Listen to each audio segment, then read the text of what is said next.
This is a double review, sort of a 2-for-1 special for you guys. First of all, is my review of MNBRT Radio for June 4th, 2010. That was a great show. The guest was Dr. Esteban Sarmiento of the American Museum of Natural History. He's a primatologist. And he talked quite a bit about his research into the great apes, gorillas, orangutans, chimpanzees, and gibbons.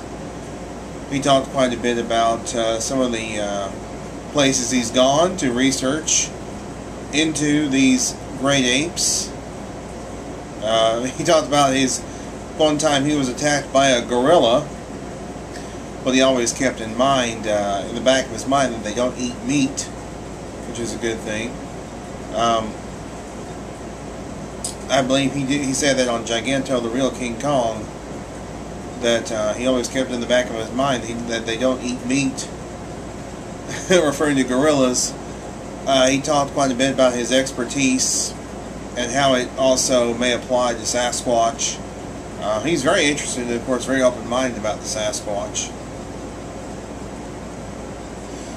He took several questions from the chat room about physiological behaviors of Sasquatch compared to great apes and things of that nature. I called in and I asked him how the behavior of great apes and the behavior of Sasquatches compare, and do they compare favorably. He said that he pretty much said that they did, and he said that it was interesting how there are some behaviors that Sasquatch has that are not usually reported for the great apes. But he also mentioned that as far as the wood knocking, well, he said that chimpanzees actually use they cup their hands, they strike trees. They strike trees with them, and the sound reverberates through the forest. So I found that to be quite interesting. I also asked him about the exotic animal trade in certain states. He said, yes, there's a possibility that there are people in this world who actually keep exotic animals, such as apes and things of that nature. There are people, I referred to the baboon skull that was found in Ohio by Jody Cook, which, of course, Sarmiento examined on an episode of Monster Quest, the Ohio Grassman episode to be exact.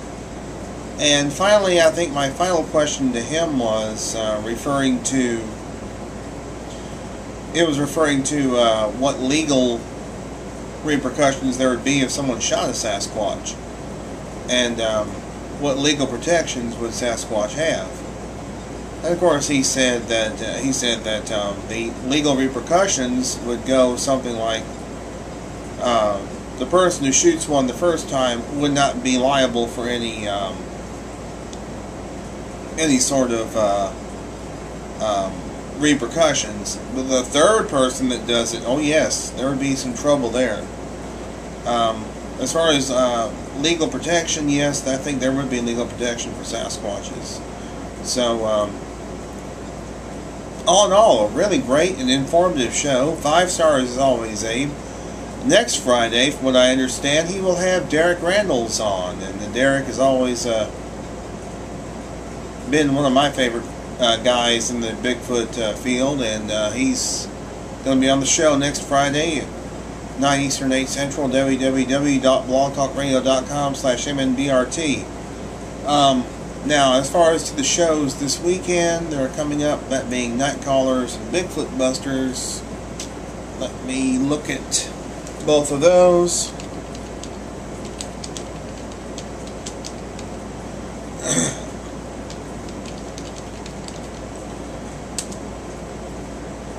Alright, Night Callers, let's see, it should be coming up here in a second.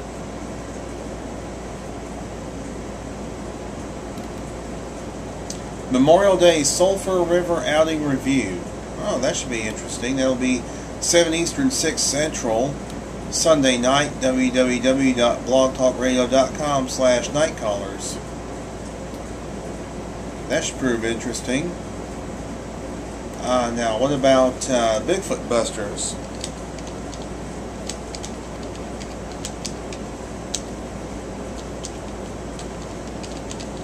Oh, and by the way, I know she most likely has. I believe she has just subscribed to my channel.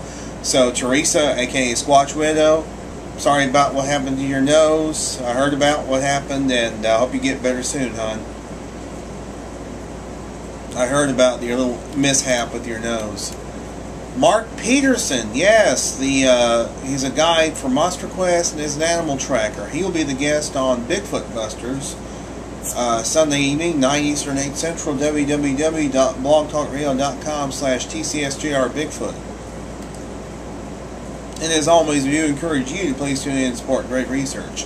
Now, I promised 2 reviews, and this is my second review. It's a book review. It's a book that I finally finished reading last night, which I purchased from Larry Lund at the 22nd Annual Ohio Bigfoot Conference. And that is Bigfoot, America's #1 Monster by Daniel Cohen. Now, I read some of Daniel Cohen's books growing up. Some of his books on monsters, on different cryptozoological creatures. Of course, they weren't called cryptids back then, they were just called monsters. I remember reading his books, Modern Look at Monsters, The Greatest Monsters in the World, Monsters, Giants, Little Green Men from Mars, things of that nature. And I would read his books voraciously. And I always found his books to be quite interesting.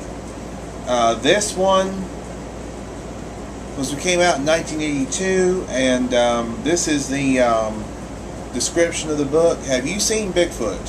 Where do you live? New York? California? Bigfoot, America's #1 monster, may have been spotted near your home.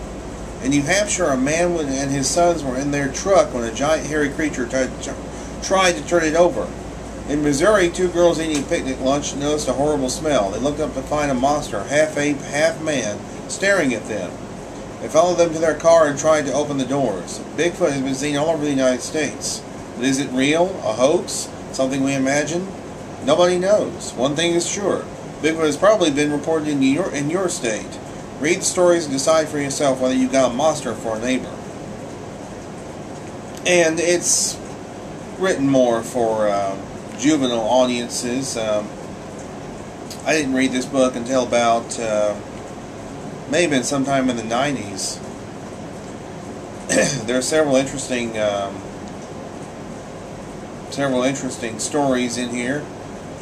Interestingly enough, referring to the October 20th, 1967 event, Cohen calls it the Patterson-Gimlin film. I'm not sure if that's really the first time anybody's ever called it that, especially in print. Because up until recently, it's been just called the Patterson film. You know, but recently it's been called the Patterson-Gimlin film. It's interesting that Cohen calls it the Patterson-Gimlin film. There's several stories recounted in here. Several photographs, things of that nature. Generally, it's just a primer. Just another primer on Sasquatch for the younger set. I like this book. It's an enjoyable book. I would recommend it basically as a collector's item, and also if you have younger kids, they might enjoy it. They might enjoy reading it. One thing that Cohen does, he goes into theories about what Sasquatch might be. And there's a chapter called Bigfoot in Black Pants, where apparently, supposedly, some Sasquatches have been seen wearing clothes. Take that for whatever it's worth. We don't know how credible those reports might be. But there are... there's a whole chapter devoted to theories on what Bigfoot could be and what Bigfoot might be.